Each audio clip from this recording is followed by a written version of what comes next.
올겨울 들어 처음으로 부산에도 미세먼지 비상 저감 조치가 내려졌습니다. 낮 동안에 추가적인 미세먼지가 유입되면서 대기가 더 탁해질 걸로 보이는데요. 자세한 오늘 날씨 정민경 기상캐스터가 전합니다. 부산에도 올겨울 첫 미세먼지 비상 저감 조치가 내려졌습니다. 연일 전국적으로 미세먼지가 기승을 부리고 있는데요. 그런데 낮 동안 서풍을 타고 스모그가 또 유입될 걸로 보입니다. 따라서 일시적으로는 초미세먼지 농도가 매우 나쁨 수준까지 치솟을 수 있겠고요. 오늘 오후부터 차츰 찬바람이 강해져 내일은 대기질이 한결 나아질 전망입니다.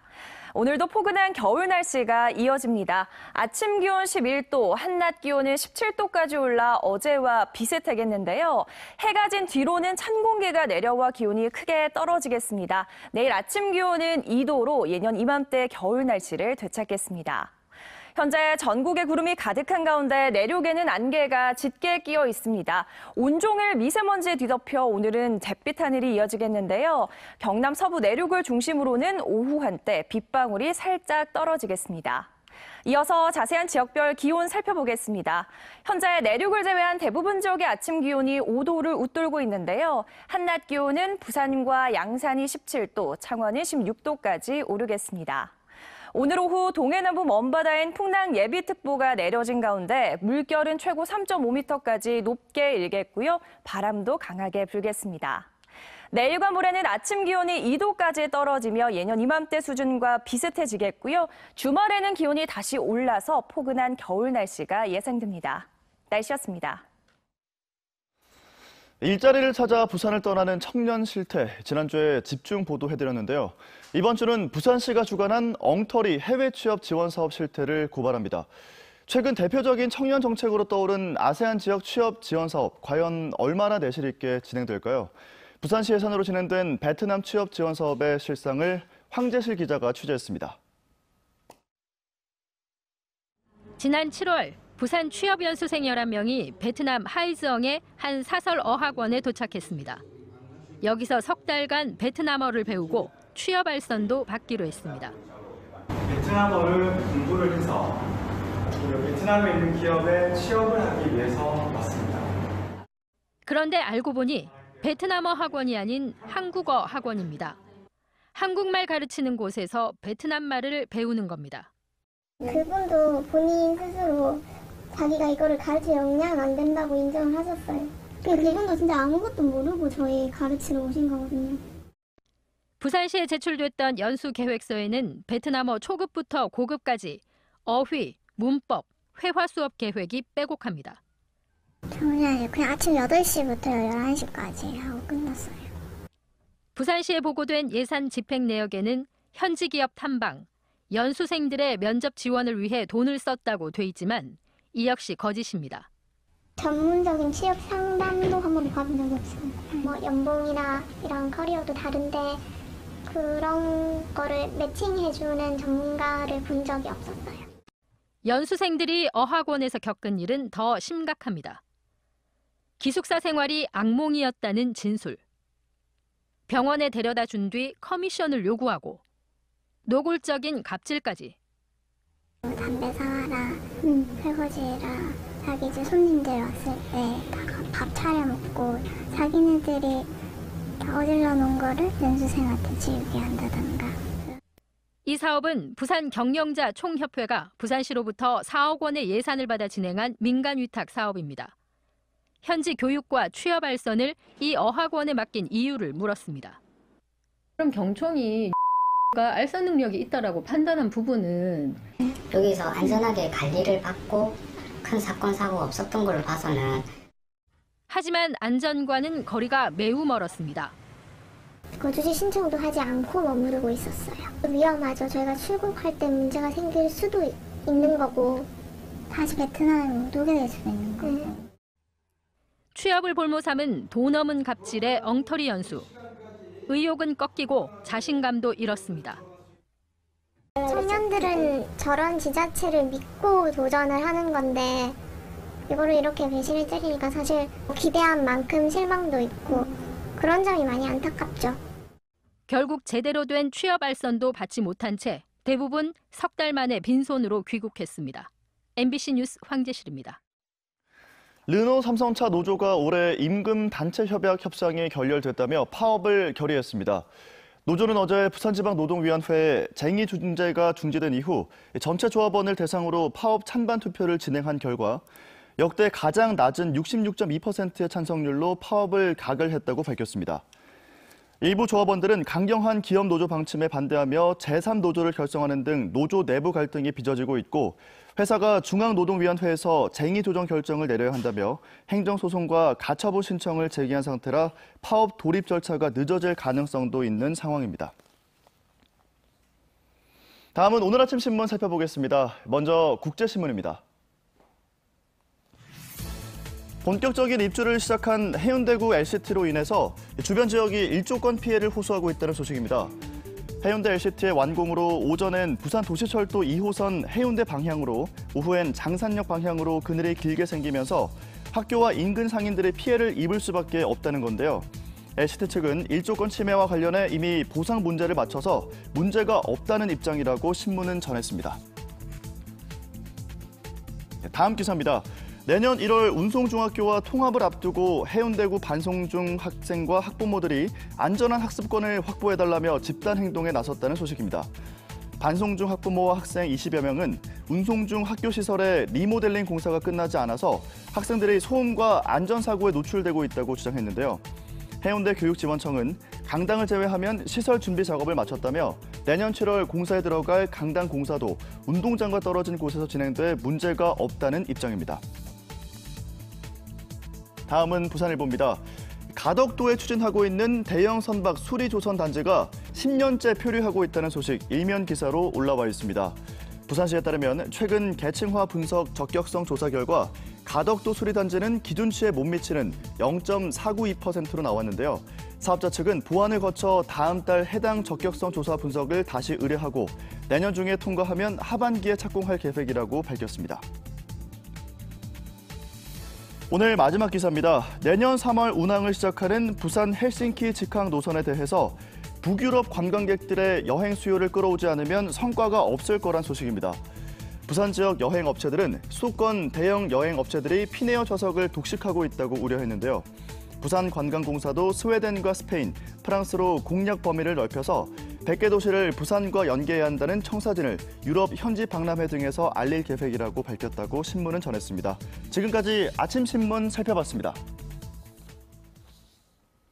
다음은 오늘 부산에서 열릴 주요 행사를 정리했습니다. 투데이 부산입니다. 사회복지공동모금회 저소득층 월동 난방비 지원 성금 전달식이 오전 10시 부산시청 7층 접견실에서 있습니다. 구군별로 대상자를 추천받아 선정한 6천 세대에 세대당 10만 원의 성금을 전달하게 됩니다. 부산시 4차 산업혁명 특별위원회가 오전 10시 반 부산시청 7층 영상회의실에서 열립니다. 혁신 성장을 위해 4차 산업혁명 대응 방향을 제시하고 추진 정책을 마련하기 위해 학계와 공공기관, 연구기관 등이 참여해 분야별 안건을 논의할 예정입니다. 민선 7기 신규 공무원과의 토크 콘서트가 오후 2시 부산시청 1층 대강당에서 열립니다. 민선 7기에 임용된 신규 공무원 700여 명과 함께 주요 성과와 비전을 설명하고 지정 퀴즈도 있을 예정입니다. 지금까지 투데이 부산이었습니다.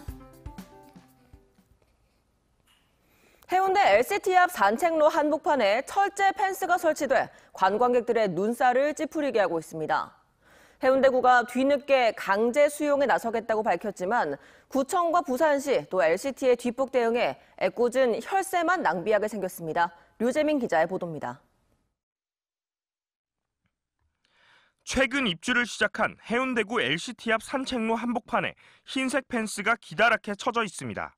지난달 30일 이 땅의 주인인 부산 지역 모 건설사가 LCT에 수용되고 남은 이 402제곱미터 크기 부지를 보호하겠다며 설치한 겁니다. 펜스가 산책로 한복판을 차지하면서 해수욕장 앞 통행로는 더 좁아졌습니다. 펜스 바로 옆 소공원에선 비축제가 펼쳐지고 있는데요. 어른 키 높이 펜스가 이렇게 시야를 가로막고 있어 제대로 된 관람이 어렵습니다. 최근 구청이 이 부지를 강제 수용해 해결하겠다고 나섰습니다. 건설사가 소유하고 있는 부지는 도시계획상 도로에 속해 있기 때문에 공공목적상 수용이 가능합니다. 해운대구청에서 제시하는 이 보상가가 부족해서 나는 거절하겠다. 이렇게 한다고 하면 우리는 그때부터 강제 매수를 위한 법적 절차를 강제 수용에 필요한 비용은 16억 원. 하지만 지난 2007년 A건설사가 이 땅을 구입했을 당시는 7억 5천만 원입니다. LCT 인허가 당시에도 이 부지가 도시계획에 포함돼 있어 그때 수용했다면 더 적은 비용으로 해결이 가능했던 겁니다. 해운대구청은 건설사의 요청이 없어 당시에는 전혀 몰랐다는 입장인데다 개발 계획을 맡은 부산시나 LCT도 손을 놓고 있었습니다. 문제가 소유권을 행사를 하니까 적극적으로, 왜냐면 기존에도 계속 원상복구 요청이라든지 지속적으로 그런 요청을 했는데 이제 거기에 응하지 않다가 이제 예를 되니까 이제 그렇게 해서 이제 하겠다는 취지인 것 같습니다. 해운대구는 LCT로부터 기부금을 받아 강제 수용하거나 기부 체납을 받는 등 방안을 검토하고 있지만 뒷북 행정에다 건설사들의 이기적인 대응으로 애꿎은 혈세와 행정력만 낭비되게 생겼습니다. MBC 뉴스 류재민입니다. 부산대병원 비정규직 노동자들이 어제부터 무기한 파업에 들어갔습니다. 정부의 정책에 따라 환자 안전과 직결된 청소, 시설 관리직들을 직접 고용해야 한다고 주장하고 있는 건데요. 부산대병원뿐만 아니라 부산교통공사 등 여러 공공기관에서 같은 마찰이 빚어지고 있습니다. 송광모 기자입니다. 오늘 오전 부산대병원. 비정규직 노동자 150여 명이 병원에 직접 고용을 촉구하며 파업을 선언했습니다. 병원장은 결단하라!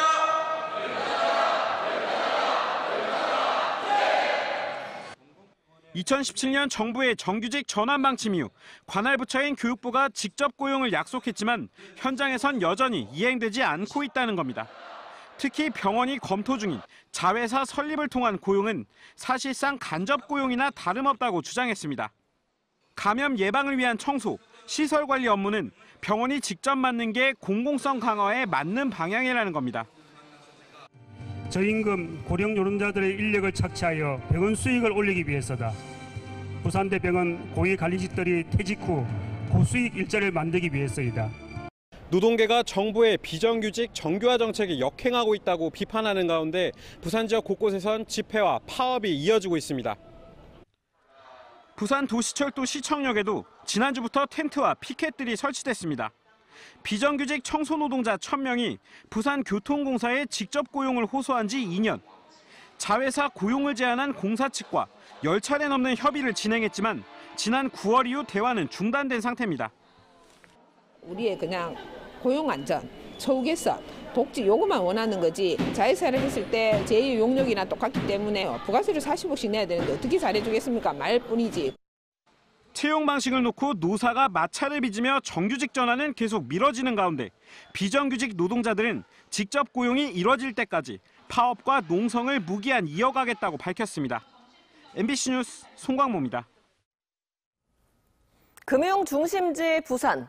선언적인 문구일 뿐이다. 이런 지적들 그동안 많았는데요. 부산시가 동부가 금융 허브 도시 실현을 위한 싱크탱크를 설립하겠다고 나섰습니다. 이 밖에 한 주간 지역 경제계 소식을 정리했습니다. 경제메모 정은주 기자입니다. 부산국제금융진흥원 설립이 추진됩니다. 부산시는 최근 공청회를 갖고 금융 허브 도시 실현을 위한 싱크탱크, 부산국제금융진흥원 설립과 관련한 의견을 수렴했습니다. 진흥원의 주요 기능은 국제금융도시 발전과 금융산업 육성을 위한 중장기 계획, 국내외 금융기관 유치 전략 수립 등으로 비영리 사단법인 형태, 초기 인력 10여 명으로 시작한다는 게 부산시의 계획입니다. 부산국제금융진흥원이 금융중심지 부산으로의 도약에 어떤 역할을 하게 될지 주목됩니다. 국내 최대 규모의 증권박물관이 문현동 부산국제금융센터의 문을 열면서 이 일대가 금융박물관 로드로 거듭나고 있습니다. 한국예탁결제원이 지난주 문을 연 부산증권박물관이 바로 그곳으로 지난 2004년 문을 연 일산증권박물관의 3배에 달하는 4,900제곱미터 규모의 운영 인력만 50여 명, 연간 13만 명이 방문할 걸로 예탁원은 기대하고 있습니다.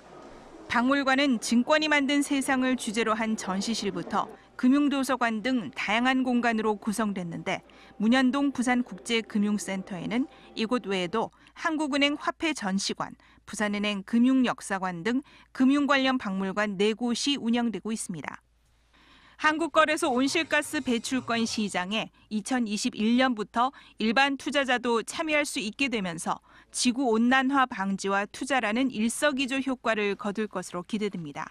한국거래소에 따르면 온실가스 배출권 할당 및 거래에 관한 법률에 따라 오는 2021년부터 2025년까지는 일반 투자자도 온실가스 배출권 시장 거래에 참여할 수 있게 됐습니다. 한국거래소는 파리 기후변화 협정이 체결된 지난 2015년부터 국내 유일의 배출권 시장을 개설해 운영해 오고 있습니다. MBC 뉴스 정은주입니다.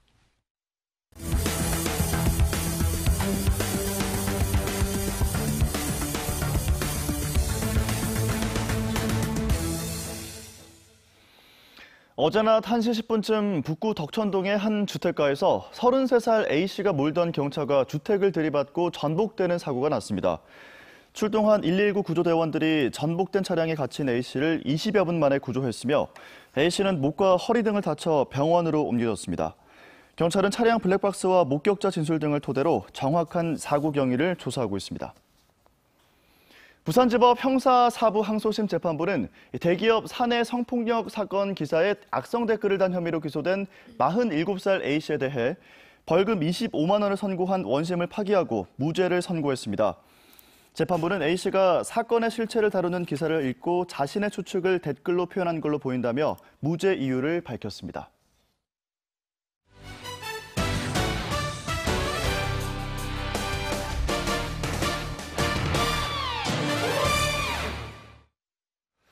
전국 최고의 아마추어 볼러를 가리는 2019 펠리아베 전국 볼링 대회 연말 최강전이 어제 서면 볼링센터에서 열렸습니다. 결승전에선 부산 치얼스 클럽의 정영진 선수가 228점을 기록하며 동명대학교 오근정 선수를 누르고 남녀 통합 1위를 차지했습니다. 2위 오근정 선수에 이어서 3위엔 김진호 선수가 올랐습니다. 부산 MBC는 오는 28일 토요일 TV 채널을 통해 결승전 경기를 녹화 중계합니다. 2019 동아시안컵 챔피언십 대회가 어제 부산에서 개최된 가운데 개막 첫 경기인 한국과 중국 여자팀이 무승부를 기록했습니다. 어제 오후 구덕운동장에서 열린 한국과 중국의 여자 경기 1차전에서 우리 대표팀은 수비를 단단히 한 뒤 볼 점유율을 높이고 역습에 나섰지만 골을 넣는 것에는 실패해 0대0으로 경기를 마무리했습니다. 올해 동아시안컵 대회는 한국과 중국, 일본, 홍콩, 대만 등 5개 나라 8개 팀이 참가하고 있으며 오는 18일까지 아시아드 주 경기장과 구덕운동장 등 2곳에서 펼쳐집니다. 부산 지역 5개 여성단체가 기자회견을 열고 내년 총선에 여성 참여 확대를 요구했습니다. 이들은 20대 국회의원 300명 중 여성 의원은 51명에 불과하고 특히 부산은 지역구 국회의원으로 당선된 여성 의원이 지금까지 단 1명에 불과해 여성 정치인의 무덤이라 불리고 있다고 강조했습니다. 이들은 정당 공천 과정에서 여성 정치 참여 확대와 여성 할당 제도 보장, 후보자 정평등 의식 검증 등을 요구했습니다. 1조 원대에 이르는 부산시 기금 활용 비율이 낮은 것으로 나타났습니다. 부산시의회 이주환 의원의 자료에 따르면 부산시 기금 사용 비율이 지난해 평균 40.38%로 파악됐으며 집단 에너지 시설 기금과 재해 구호 기금, 투자진흥기금, 체육진흥기금 등 7, 8개 기금의 2년간 사용 비율은 10%에도 못 미친 것으로 나타났습니다. 이 의원은 기금 활용도가 미진한데도 시는 기금액을 늘리는 데 급급하다며 기금 수는 줄이고 기금 사업을 활성화할 수 있도록 해야 한다고 강조했습니다. 중소벤처기업부가 선정하는 국내 55개 강소기업에 부산기업 4곳이 포함됐습니다. 이번에 선정된 부산의 4개 기업은 파나시아와 선제하이테크, 대양전기공업, 한라IMS며 선정된 기업들은 기술 이전과 기술 보증기금 보증 등으로 기업당 최대 182억 원의 지원을 받게 됩니다. 국내로 수입되는 겨울철 난방용품의 안전성 검사가 강화됩니다. 부산본부세관은 겨울철 수요가 급증하는 품목 가운데 화재 위험이 높은 전기난로, 전기장판 등의 안전기준 확인 비율을 높이기로 했다고 밝혔습니다. 부산세관본부는 올해 안전기준을 위반한 전기용품 등 14만 점을 적발했습니다. 부산에도 올겨울 첫 미세먼지 비상 저감 조치가 내려졌습니다. 연일 전국적으로 미세먼지가 기승을 부리고 있는데요. 그런데 낮 동안 서풍을 타고 스모그가 또 유입될 걸로 보입니다. 따라서 일시적으로는 초미세먼지 농도가 매우 나쁨 수준까지 치솟을 수 있겠고요. 오늘 오후부터 차츰 찬바람이 강해져 내일은 대기질이 한결 나아질 전망입니다. 오늘도 포근한 겨울 날씨가 이어집니다. 아침 기온 11도, 한낮 기온은 17도까지 올라 어제와 비슷하겠는데요. 해가 진 뒤로는 찬 공기가 내려와 기온이 크게 떨어지겠습니다. 내일 아침 기온은 2도로 예년 이맘때 겨울 날씨를 되찾겠습니다. 현재 전국에 구름이 가득한 가운데 내륙에는 안개가 짙게 끼어 있습니다. 온종일 미세먼지에 뒤덮여 오늘은 잿빛 하늘이 이어지겠는데요. 경남 서부 내륙을 중심으로는 오후 한때 빗방울이 살짝 떨어지겠습니다. 이어서 자세한 지역별 기온 살펴보겠습니다. 현재 내륙을 제외한 대부분 지역의 아침 기온이 5도를 웃돌고 있는데요. 한낮 기온은 부산과 양산이 17도, 창원이 16도까지 오르겠습니다. 오늘 오후 동해남부 먼바다엔 풍랑 예비특보가 내려진 가운데 물결은 최고 3.5m까지 높게 일겠고요. 바람도 강하게 불겠습니다. 내일과 모레는 아침 기온이 2도까지 떨어지며 예년 이맘때 수준과 비슷해지겠고요. 주말에는 기온이 다시 올라서 포근한 겨울 날씨가 예상됩니다. 날씨였습니다.